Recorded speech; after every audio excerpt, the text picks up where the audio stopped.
Eu sou engenheiro, para quem não me conhece, eu trabalhei em obras muito grandes no Brasil todo. Eu fui um dos responsáveis pela obra do Castelão, que é o estádio lá de Fortaleza, na Copa 2014. Minha esposa, embora tenha nascido num lar muito pobre, se tornou uma empresária muito bem-sucedida, chegou a ter uma cadeia de lojas. Mas do ano passado para cá, Deus nos tirou completamente das nossas atividades para ficar só viajando pelo Brasil e pelo mundo, ensinando fé e finanças. Então nós não estamos aqui como um meio de vida, como o pastor Anderson sabe muito bem disso. Nós estamos aqui como uma prova viva de que quando você anda pela fé, você vence em todas as áreas da sua vida. Como dizia um grande homem de Deus, Kenneth Hagin, o dinheiro pode comprar muitas coisas. Diga, o dinheiro pode comprar muitas coisas. Mas a fé compra todas as coisas. Inclusive o dinheiro. Diga para quem está dizendo, você quer, em vez de você correr atrás de dinheiro, quer que ele corra atrás de você? Quem quer que o dinheiro fique desesperado correndo atrás? Levante a mão aí. Quem quer que o dinheiro olhe para você e fale, eu preciso correr atrás dessa pessoa? Levante a mão aí.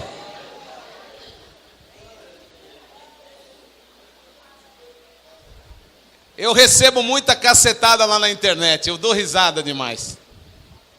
Agora tem uma turma aí que... Agora tem um movimento crescendo muito aí no mundo que é assim, Deus já escolheu quem vai ser salvo. Quem não vai ser salvo, Deus não quer que seja salvo e pronto. Como se Deus tivesse algum favorito, né? Mas a Bíblia diz que Deus amou o mundo. Diga para quem está do seu lado, o mundo inteiro. De tal maneira que deu seu Filho unigênito para que todo aquele que nele crê não pereça, mas tenha vida eterna. É ridículo a pessoa achar que Deus ia derramar o seu amor através do seu Filho Jesus para salvar só uma meia dúzia de gato pingado. Diga para quem está do seu lado, é ridículo isso aí. E ainda eles ficam me xingando na internet, dizendo que eu fico falando desse negócio de dinheiro. Mas agora deixa eu te falar, foi feita uma pesquisa nas principais igrejas do mundo inteiro sobre os 3 assuntos onde as pessoas pedem mais oração na igreja. Sabia disso? 3. Em primeiro, ganhou disparado família. Lógico, a coisa mais importante do mundo é o quê? Família. O que é que você acha que ganhou em segundo? Finanças. Saúde veio em terceiro. O nego prefere ficar doente do que ficar pobre. Diz para quem está dizendo, melhor ficar doente do que ficar pobre. Não diga não, não diga não, não diga não. Palavras são o quê? Sementes, cuidado. Mas que nego prefere, prefere. Se finanças fosse um assunto menor, como muitas pessoas querem nos deixar chateados para falar isso, não seria o segundo motivo maior que as pessoas pedem oração na igreja. Concordam comigo ou não?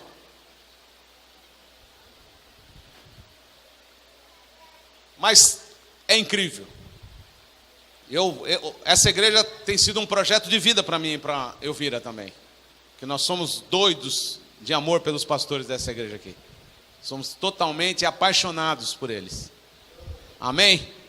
Vocês têm os pastores mais lindos, maravilhosos, bons e honestos que existem no planeta Terra. Podem ter certeza disso, porque eu convivo, eu sei. Já fui em cada lugar, já cada biboca, você não pode nem imaginar. Só esse ano nós fizemos mais de 60 seminários de fé. De norte a sul, de leste a oeste, até fora do Brasil. Então a gente sabe, quando a gente chega num lugar e as coisas estão sendo conduzidas direito. E um desses lugares é aqui, graças a Deus. Graças a Deus por isso. Perfeito ninguém é. mas a gente faz o melhor, amém, irmãos? E eu estava no avião vindo para cá, eu estava muito cansado, eu resolvi dar um cochilo. Aí o Espírito Santo veio no meu ouvido e falou assim: não culpe a Deus. Eu, chamei a Elvira e falei: Elvira, Deus me deu uma palavra aqui. Não culpe a Deus. Diga bem alto: não culpe a Deus. Quando eu cheguei aqui em Salvador, o voo de Fortaleza para cá demora 1h30. Deus já tinha me dado a mensagem inteirinha, que eu vou transmitir para você agora. Olhe para a pessoa que está do seu lado e diga: não culpe a Deus. Mas por que isso?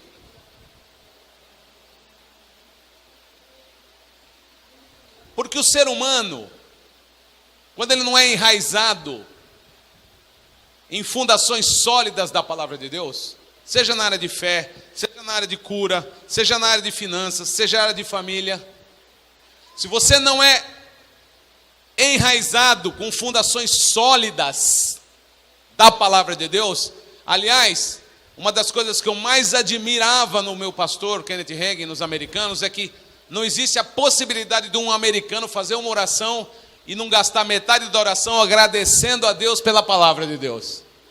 Nós aqui no Brasil fazemos muito pouco isso. Então vamos fazer isso agora. Diga: obrigado, Jesus, pela tua palavra. Obrigado, Jesus, porque eu tenho a tua palavra à minha disposição. Aleluia. Diga: obrigado, Jesus, porque a tua palavra é viva. A tua palavra reflete a integridade do Senhor. E a tua palavra faz aquilo que ela promete. Louvado seja Deus. Vamos aplaudir o Senhor pela sua palavra. Aleluia.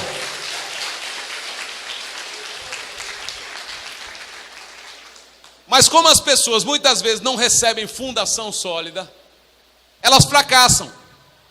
E aí a tendência é pôr a culpa em quem? Em Deus.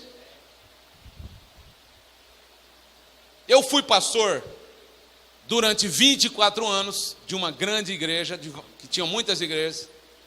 E muitas vezes até os meus próprios pastores vinham para mim e diziam assim: olha, eu não entendo porque Deus não me honra. Quem já ouviu alguém falar isso?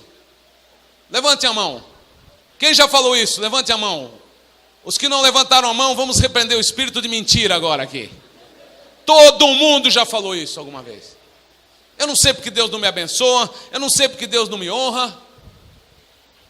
E aí já vem as teorias, né? Evangélicas, né? Não, irmão, é olho de inveja. Fizeram uma macumba para você. Não ora alto que o diabo ouve. Quem já ouviu isso alguma vez? Quem já falou isso uma vez? 2, 3, 4, 5, 6. Não conta a bênção, não. Se fosse algum lugar onde eu já fui, o menino estava contando aqui que ganhou uma caminhonete nova, né? Os caras falam: ai meu Deus do céu, não devia ter falado isso aí, agora vai cair as portas, os pneus. Não vai acontecer isso. Porque daqui a um tempo ele vai vir aqui para contar da Mercedes. O homem já tem fé para ter uma Toro, é rosso, né? É Toro, né? É automática e tudo. Banco de couro. Olha, acho que eu vou passear em Salvador essa semana inteira com uma Toro. Ué, já que eu profetizei, não é? Pelo menos ele podia emprestar até sexta-feira, né? Depois eu vou para a camaçaria e você se vira aí com ela. Brincadeira. Diga para quem está do seu lado: você não pode viver culpando a Deus. Diga mais para quem está do seu lado: você não pode viver culpando as pessoas. Você não pode viver culpando a crise. Diga: você não pode viver culpando a si mesmo. Porque o homem sempre procura um culpado. Se não é Deus, é a igreja. Se não é a igreja, é a crise. Se não é a crise, é ele mesmo. Enquanto isso, o verdadeiro culpado fica lá atrás dos pilares, né? Olha lá. Diz que é crente. Diz que conhece a palavra. Isso mesmo, culpa a Deus. Ponha lá, 2 Coríntios 4,4, que eu vou te denunciar quem é o verdadeiro culpado. Por todas as coisas erradas que até hoje aconteceram na sua vida, mas que não vão mais acontecer a partir de agora, em nome de Jesus.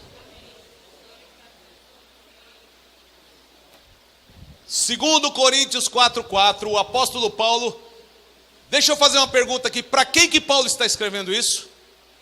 Para uma igreja, para os crentes. Posso ouvir um amém?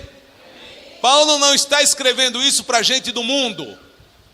As cartas de Paulo, todas elas foram escritas para quem? Para a igreja. Paulo escrevendo para a igreja de Corinto diz assim: nos quais o Deus deste século. Tem algumas bíblias que diz o Deus desta era, o Deus deste mundo. Então repete comigo: o Deus deste mundo, Deus desta era, o Deus deste século. O que é que Paulo diz? Cegou. Diga assim para quem está do seu lado: cegou. Cegou o quê? Os entendimentos dos incrédulos, ou seja, os crentes incrédulos, para que não lhes resplandeça a luz do evangelho da glória de Cristo, que é a imagem de Deus. Você reparou que ele está escrevendo Deus com D minúsculo, porque ele não está se referindo a Deus, a Jesus, ele está se referindo a quem? A quem, irmãos? Valendo uma pizza paga pelo pastor Anderson. A quem que Satanás ele está se referindo? A quem? A quem, irmãos? Satanás. Eu respondi no meio da pergunta, né? Amém? Satanás é o Deus desse mundo. Mas originalmente ele não era. Ele se tornou o Deus deste mundo. Porque aqueles que foram destinados por Deus para reinar neste mundo, ou seja, quem? O homem, ao cometerem alta traição contra Deus, Adão e Eva, aquele casal simpático, que você já ouviu falar muito, entregaram tudo isso de bandeja para o diabo. Adão e Eva é que foram feitos por Deus para ser o quê? Os deuses desse mundo, para governar sobre esse mundo. Porém, entregaram tudo isso. Eu sei que esse período um dia vai acabar, amém? Esse arrendamento que o homem deu para o diabo vai acabar, mas enquanto ele não acaba, nós estamos vivendo nesse mundo segundo as regras do Deus deste mundo, que é Satanás. Se nós quisermos ter vitória sobre Satanás, que é o autor das doenças, que é o autor dos divórcios, que é o autor das drogas, é o autor das misérias, é o autor de tudo que é ruim que existe na terra. Se nós queremos combater e vencer isso, nós temos que entender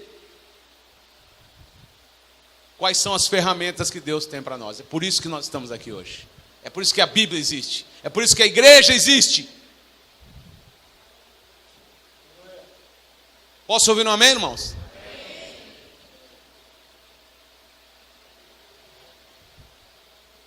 Todas as atitudes que você toma, todas as desculpas que você dá, todas as justificativas que você usa para aceitar qualquer fracasso na sua vida, são coisas que estão glorificando o diabo. Diga para quem está do seu lado: você nasceu de novo? Você está com o seu nome escrito no livro da vida? Você não pode glorificar o diabo. Você não pode andar segundo o curso do diabo, segundo as ideias que ele tem e segundo os conceitos que ele quer plantar na sua mente.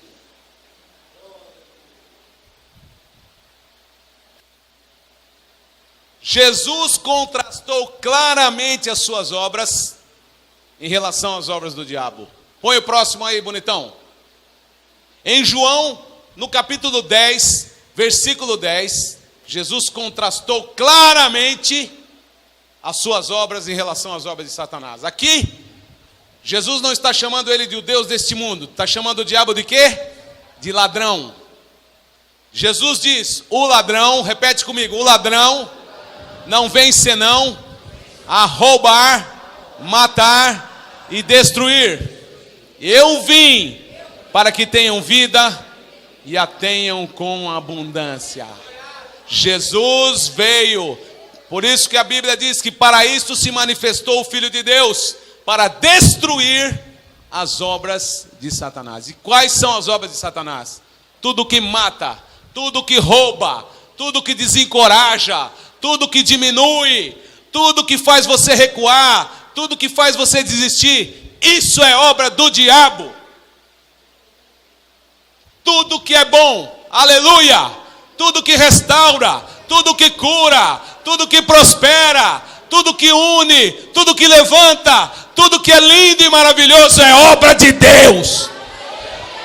Essa é a diferença.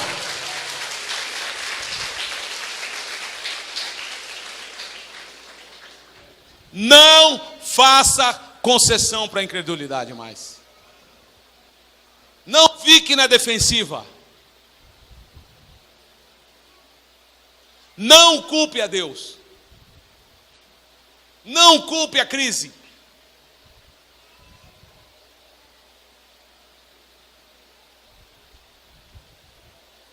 Eu sempre conto esse testemunho porque eu acho ele muito importante. Houve um homem nos Estados Unidos que viveu no início do século 20, chamava-se Sam Walton. Sam Walton foi o fundador daquela rede de supermercados chamada Walmart. Tem aqui em Salvador, não tem? Tem aqui. Só que não começou aqui em Salvador, começou lá na América, em 1900 e bolinha. Em 1930, os Estados Unidos, que é a nação mais poderosa do universo, estava passando pela sua maior crise de todos os tempos, todos os tempos. A Bolsa de Nova York, que é a mais importante, quebrou. Pessoas dormiram ricas e acordaram pobres. Pessoas se matando pelos Estados Unidos inteiro. Naquela época ele já tinha algumas lojas, ele já era um empresário de sucesso. Então o New York Times, que é o principal jornal, foi lá na casa dele, lá na empresa dele, entrevistar o Sam Walton e perguntar para ele: escuta, que agora, o que é que vai acontecer? É que nem aqui, né? Quando acontece algum problema, logo vão perguntar lá para os donos das maiores empresas. E aí o repórter pergunta assim para ele: Sam Walton, você reconhece que os Estados Unidos está passando pela maior crise da sua história? Ele falou: reconheço. Mas essa semana mesmo eu fiz uma reunião com os meus funcionários e nós decidimos que não vamos participar dessa crise. Ponto final. Quando ele morreu, deixou mais de 50 bilhões de dólares para cada filho, e ele teve 4. Individualmente o Bill Gates é um homem mais rico, mas se você somar os 4 filhos dele, eles são disparada a família mais rica da terra. Tudo porque o pai decidiu que não ia participar de crise nenhuma. Você não sabe, mas ele era um homem de Deus. E muitos milhares e milhares de dólares eles usavam para enviar missionários para a África. Diga para a pessoa que está do seu lado: não culpe a Deus. Não culpe a crise. Não culpe a você mesmo. A culpa é do diabo. E você vai começar hoje a colocar ele no seu devido lugar, que é debaixo dos seus pés. E vai se levantar na força do Senhor. E vai reerguer-se em nome de Jesus. E vai fazer os seus planos para 2018. E você vai alcançar os seus objetivos, que você vai parar de culpar a Deus, vai parar de ficar paralisado aí com falsos conceitos. Paulo, escrevendo para os Coríntios, ele diz assim: as armas da nossa guerra não são carnais, mas são espirituais, para se levantar com todo conselho que se levanta contra Deus, para destruir as fortalezas que estão no nosso entendimento.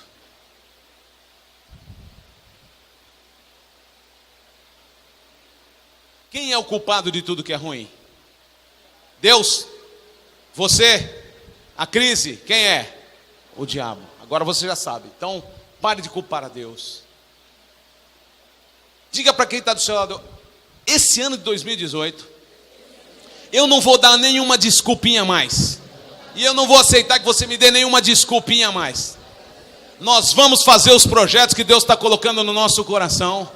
Vamos lutar, vamos guerrear, vamos orar, vamos pregar a palavra, vamos ser fiéis aos nossos dízimos e ofertas, vamos congregar, vamos para as casas de paz, vamos para as nossas células, vamos para as nossas vigílias, vamos amar o Senhor, vamos construir a nossa igreja, terminar para deixar o lugar mais lindo do mundo, e vamos em 2018 ficar dando risada aqui no final do ano. Quem topa fazer esse trato comigo aqui? Levante a sua mão e glorifique o Senhor nessa hora.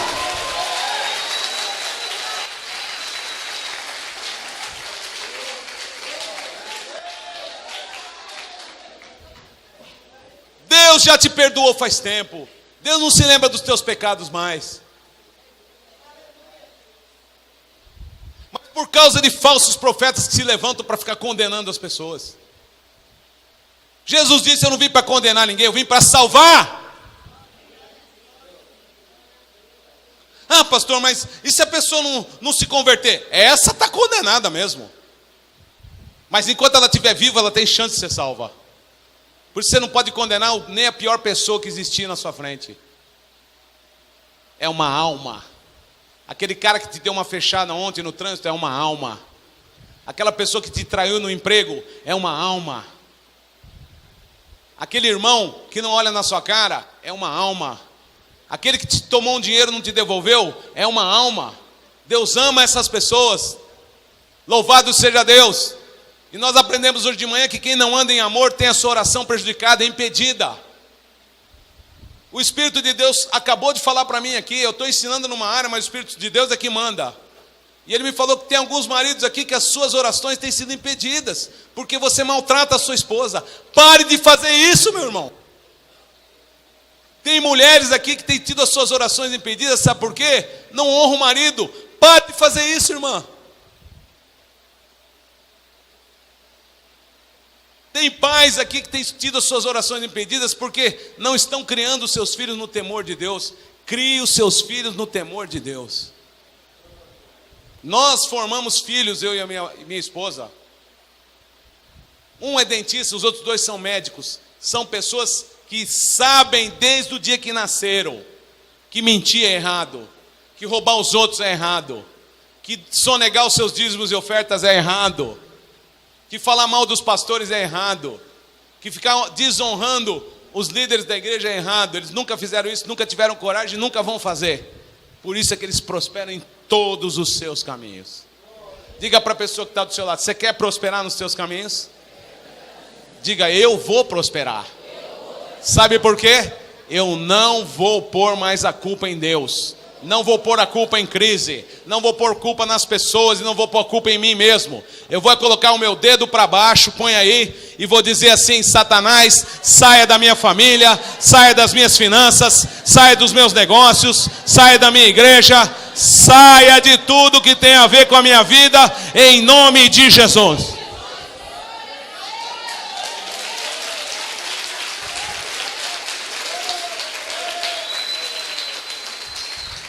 Aqui não. Eu já convivo com o pastor Anderson há muitos anos, mas já fui em muito lugar que o pastor tinha capacidade de chegar para mim e falar: Sambi, tá vendo por que a minha igreja não cresce? Cadê esse povo que está aí? Botando a culpa no povo. Que o povo é isso, o povo é aquilo. O meu povo não ora. Eu falei: o senhor ora? Ah, às vezes. Eu falei: pois é. Ah, nem tem orado mais. Aí o povo não vai orar. Diga para quem está do seu lado: pare de pôr a culpa no vizinho. Pare de pôr a culpa no povo. Sabe o que o Espírito falou para mim? Que o crente que põe a culpa no governante por não prosperar, ele é servo daquele governante, não de Deus. Porque se a culpa é do presidente que você não prospera, então você serve a ele. Que é nele que você está colocando a tua confiança. Mas a palavra de Deus diz o quê? Que nós temos que pôr a nossa confiança em quem? no Senhor, aquele que criou o céu e a terra e tudo que neles há.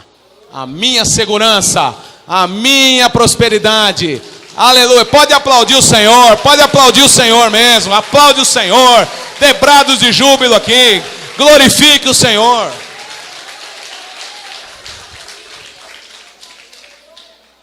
Não culpe a Deus.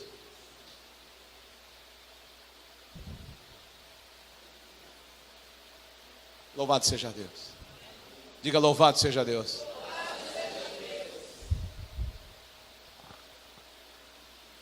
Eu não sei se eu contei aqui como é que eu fui contratado para ser o gerente das obras do Castelão. Mas se eu contei, alguns não devem saber. Eu estava no Pará, numa cidade chamada Monte Alegre, lá no fim do mundo, realizando o saneamento básico da cidade. Minha esposa não podia ir lá ficar comigo, porque não tinha hotel na cidade, não tinha onde eu pôr ela. Naquela época eu pesava um pouquinho mais, né, uns 140 quilos. A primeira vez que eu vim aqui eu era gordo. Quem lembra disso aí? Lembra disso ou não? Logo você já gritou eu, né? Quando é para tirar sarro, o nego já... Eu. Próxima vez eu vou estar mais magro que você, viu? E olha que você está na estica, hein? Mas tem uma barriguinha aí de pizza aí que eu estou vendo. Eu gordo, suava que nem um camelo lá, né? Mulher não podia ficar comigo. Não tinha onde pôr ela. Aí eu falei, Senhor, eu não quero mais ficar aqui. Eu não quero mais ficar aqui. Eu quero ir para um lugar onde eu possa levar minha companheira. Aí Deus falou para mim, daqui 3 dias você vai receber um telefonema, aceite. E 3 dias depois um homem me liga para me convidar para ser o gerente das obras do Castelão. Mas o detalhe não é isso, o detalhe é que eu já tinha trabalhado com esse camarada muitos e muitos anos atrás. E nós tínhamos nos desentendido numa obra, era uma obra muito grande de ferrovia, que a gente estava construindo uma ferrovia lá em Goiás. E eu não estava concordando com algumas práticas que ele estava querendo estabelecer na obra, mas ele era o meu chefe. E aí eu saí da obra, fui tirado da obra. E ele disse para quem quisesse ouvir, você vai sair? Eu falei, vou. Ele disse assim, inclusive na minha família ele disse, se depender de mim, ele não trabalha em nenhuma construtora grande mais. Embora o Brasil seja um país muito grande, esse universo da construção civil pesada é muito pequeno. Na época eram 8 ou 10 construtoras top. E eu sempre trabalhei nelas. Ele disse, se depender de mim, não trabalha mais. Mas eu fui para o Acre, depois fui para o Pará, depois fui para Rondônia, os anos foram passando. E aí quem foi que me telefonou para me chamar? Ele me chamou. Ele ligou para mim dizendo assim, olha, eu preciso de você lá em Fortaleza. Tinha 2 que eu queria, mas os 2 não quiseram. Então, só tem você. Por quê? Porque tinha que ter um monte de requisitos. Falar inglês, ter mais de 20 anos de experiência com construção pesada. Enfim, uma série de coisas. Os outros 2, quando viram que tinha prazo para entregar o estádio, falaram, não, eu não. Aí, ele teve que me contratar para fazer a melhor obra na minha vida, onde eu escolhi quanto que eu ia ganhar, porque é assim que o nosso Deus é.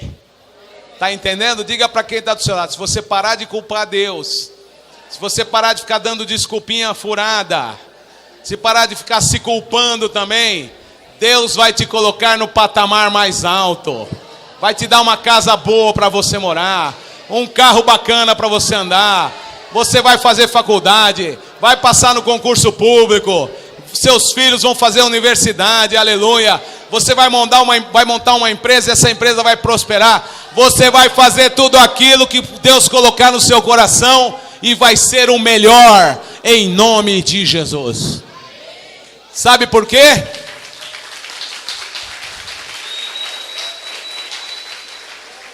Gálatas 3,13 diz, O que é que diz lá em Gálatas 3,13? Leiam comigo. Cristo nos resgatou do quê? Das maldições da lei. Fazendo-se maldição por nós, porque está escrito: maldito todo aquele que foi pendurado no madeiro. Mas lê a primeira frase comigo. Cristo nos resgatou da maldição da lei. Você lembra como eu contei aqui no início, como que Satanás se tornou Deus desse século? Quando ele se tornou Deus deste século, 3 maldições básicas vieram sobre a terra. A primeira foi a morte espiritual. O homem morreu espiritualmente e foi condenado ao inferno. Mas a Bíblia diz que por causa do pecado de um, todos morreram. Mas por causa da obediência de Jesus, todos têm direito a viver. É por isso que lá em Romanos 8:1 diz que não há mais condenação alguma para os que estão em Cristo Jesus. Se você já está em Cristo Jesus, você é redimido da morte espiritual. Diz para quem está do seu lado: você já está redimido da morte espiritual. A segunda maldição foram as doenças, as enfermidades. Por isso é que a Bíblia diz, em Salmo 103:3, é Ele, é Deus que nos perdoa todas as iniquidades e sara todas as nossas enfermidades. Por quê? Porque nós fomos redimidos da doença também. Quando Jesus morreu e ressuscitou, Ele nos redimiu das doenças. E a terceira é a miséria. Ele nos redimiu da miséria. Por isso que Paulo diz lá em Filipenses 4:19, o meu Deus, segundo as suas riquezas, está suprirá todas as minhas necessidades em glória por Cristo Jesus. Diga para quem está do seu lado: você é redimido da morte espiritual, você é redimido da doença e você é redimido da miséria. Pare de culpar a Deus. Veja o que a Bíblia diz. Isso mesmo. Fala mesmo assim, com braveza mesmo. Olha para a pessoa com raiva assim e diga: veja o que a Bíblia diz. Fala aí para a pessoa: veja o que a Bíblia diz. Faz o que a Bíblia diz. Acorda, crente. Aleluia. Deus quer dar um choque na gente aqui, sabe, esses dias aqui. Choque de Bíblia. Aleluia. O próximo versículo. Esse é o que eu mais gosto. Porque existe uma falsa teologia. E eu aprendi essa teologia falsa durante uns anos na minha vida e não tive vitória nenhuma. Que diz assim: não, se você for muito obediente a Deus, for bonzinho, assistir os cultos bonitinho, fizer o que o pastor fala, se você gostar dos irmãozinhos, vai dar tudo certo.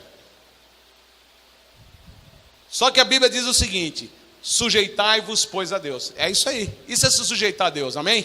É amar a obra, é amar a igreja, é amar os pastores, é fazer a obra, é ser fiel nos dízimos e ofertas, é ser um ganhador de almas. Isso aí é se sujeitar a Deus. Só que tem a outra parte que eles não ensinam a gente. E é qual? E resistir ao diabo e ele fugirá de vós. Tem que se sujeitar a Deus, amém? Mas tem que resistir ao diabo também. Não adianta só se sujeitar a Deus. Porque senão Paulo teria escrito: sujeitai-vos, pois, a Deus. Ponto. Amém? Aliás, Paulo não. Tiago. O pastor é tão bonzinho, ele sabia que eu falei errado e não me corrigiu, né? É uma benção esse homem de Deus, viu? Aleluia. Amém? Sujeitai-vos, pois, a Deus é o quê? É metade, tem a outra parte. Qual é a outra parte? E não ficar culpando a Deus. E não ficar culpando a crise. E não ficar culpando as pessoas. E não ficar inventando desculpa furada para os seus fracassos. Por isso que o pastor está insistindo. Ore bastante. Ore. Busque a Deus, para Deus colocar o quê? O projeto. E aí nós vamos trabalhar para cumprir aquilo que nós vamos escrever naquele papel. Posso ouvir um amém? Por exemplo, quem vai comprar uma casa aqui esse ano?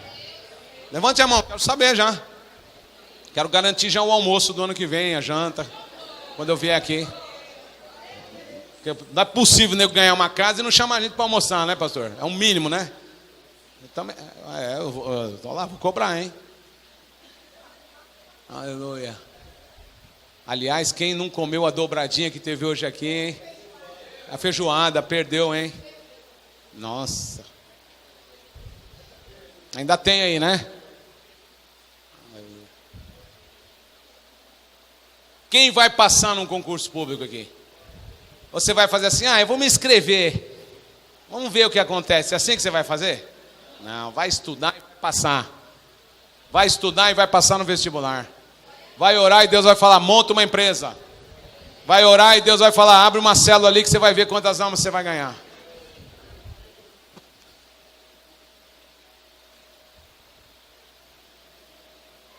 Sabe qual é o nosso problema? Muitas vezes nós não cremos na mais implacável, perfeita lei que existe sobre a terra. Sabe qual que é? Tudo o que o homem semear, ele vai colher. Diga para quem está do céu, você nunca sabe o que vai acontecer com você quando você lança uma semente na terra. Eu vou te contar o que aconteceu comigo. Está acabando o tempo já, né? Rapaz, voa, né? É às 9 que tem que acabar? É às 9 ou às 8 tem que acabar? É às 8. Mas também tem muito neguinho que chegou depois das 6:30, né? Então pode atrasar um pouquinho? Um menorzinho aí, né? Um cafezinho aí, menorzinho que chama aqui, né? Onde eu vou, eu falo, dá um menorzinho aí. Ninguém sabe o que é, só aqui na Bahia. Né?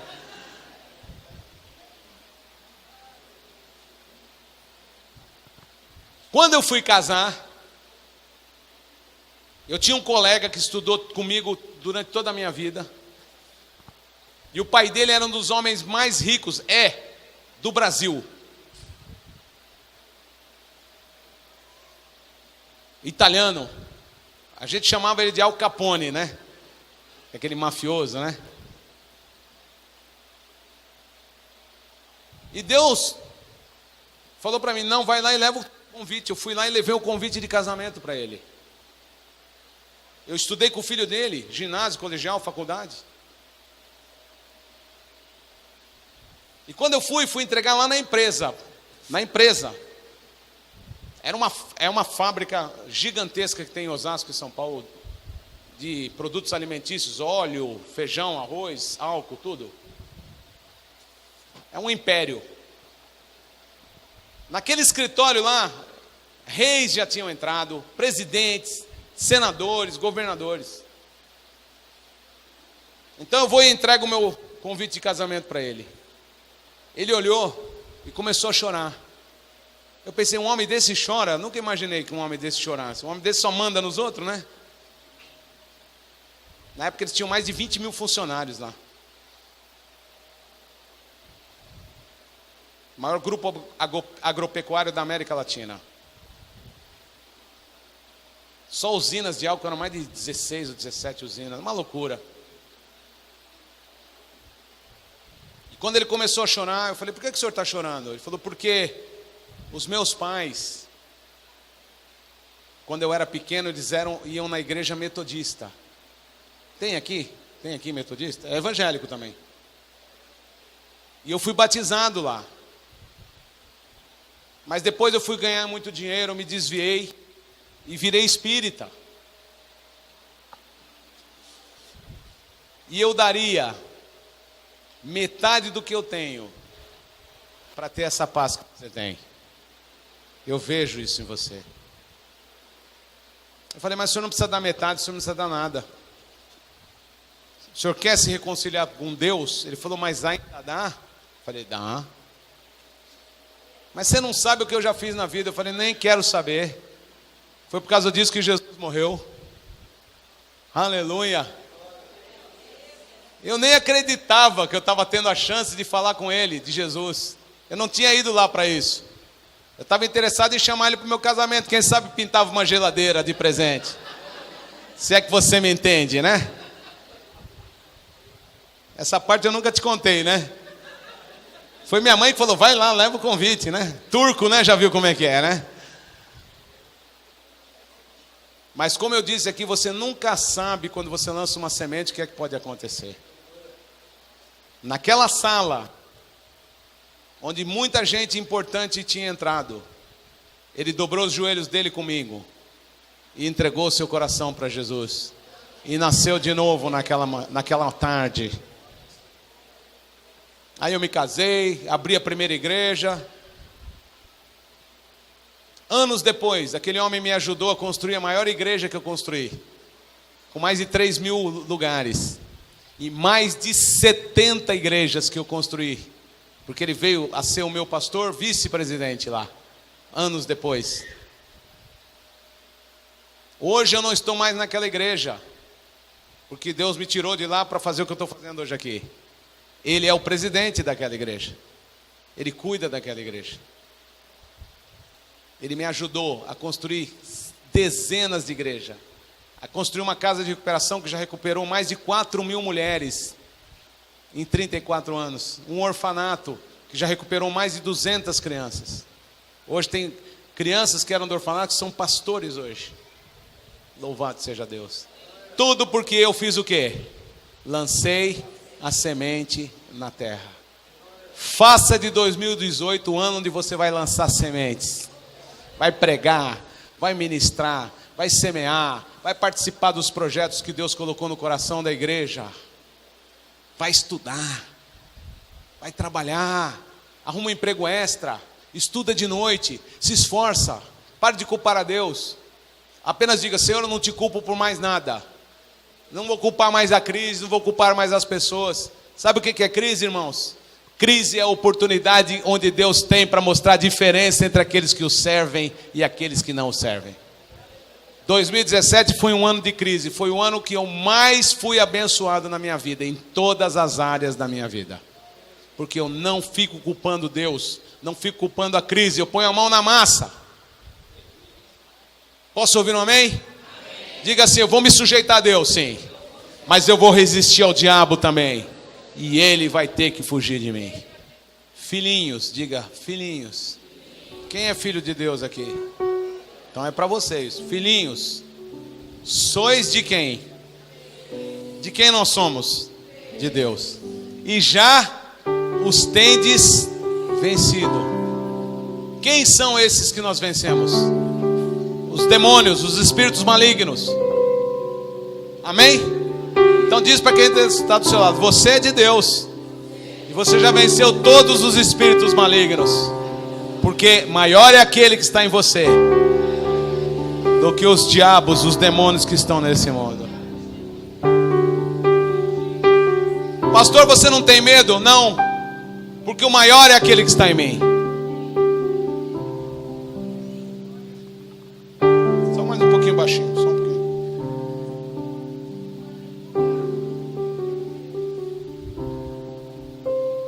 A última igreja que eu pastoreei era uma igreja muito grande. Só que essa aqui vai ser muito maior que aquela lá. Mas eu reparava numa mulher, uma senhora que chegava sozinha. Ela sempre a primeira a chegar. Por isso que eu reparava muito. E naquele tempo nós tínhamos culto de terça, culto de quinta, culto de sábado, culto de domingo, culto de vigília. Tinha vigílias durante a semana, horas, tempos de oração durante o dia. E a mulher não perdia uma reunião, uma. Um dia eu até pensei, o dia que eu encontrar com essa mulher, eu vou dar os parabéns para ela. Um ano mais ou menos depois, ela me procurou. Numa das tardes que eu dava aconselhamento. Disse assim, o senhor está reparando que faz um ano que eu frequento a igreja? Eu falei, olha, eu queria lhe dar os parabéns, irmã. Ela disse, não, eu não sou irmã, não. Eu não sou irmã. Eu falei, você não é irmã? Não, eu sou bruxa. Minha bisavó é bruxa, era bruxa. Minha avó é a principal bruxa que tem aqui na cidade. Minha mãe e eu fomos iniciadas na bruxaria. Nós fazemos trabalho para destruir os pastores e as famílias dos pastores. Eu fui designada para vir aqui nesse lugar para matar você. Mas como você não morre, cheguei à conclusão que o Deus que você serve é maior que o meu. Então eu quero o seu Deus para a minha vida. Eu quero entregar a minha vida para Jesus hoje aqui. Até o 42 eu contei, depois eu não contei quantos demônios saiu dela. Mas depois que ela ficou limpinha, foi Jesus purinho para o resto da vida. Então eu não tenho medo, porque eu sei que aquele que está em mim é maior. A gente canta muito sobre a grandeza de Deus, não é? Mas sabe, irmãos, não adianta cantar, tem que crer na grandeza. Tem que crer que Ele é maior. Tem que crer que aquele que está em você é maior do que a crise, que é maior que o pecado, maior do que a doença, maior do que a miséria. Parar de culpar Deus. Se você perceber qualquer sinal de oposição, é Satanás. Qualquer conversa de incredulidade, é Satanás ali, influenciando. Se uma pessoa vem tentar machucar você, não fique com raiva dela, não. A hora que ela der uma bobeada, você fala: sai, sai, diabo, em nome de Jesus, sai. Aí ela volta: oi, tudo bem? Nem lembra mais que estava xingando você. É assim. O mundo espiritual, ele é muito mais real do que você imagina. E as guerras que nós travamos são no mundo espiritual. Se algo não está bem, não estava bem, né? Até hoje, é por causa de influências no mundo espiritual. E como é que você vence isso? Se sujeitando a Deus e resistindo ao diabo. E ele fugirá de vós. A Bíblia Moffat, que é uma Bíblia americana, diz: e ele fugirá aterrorizado de vós.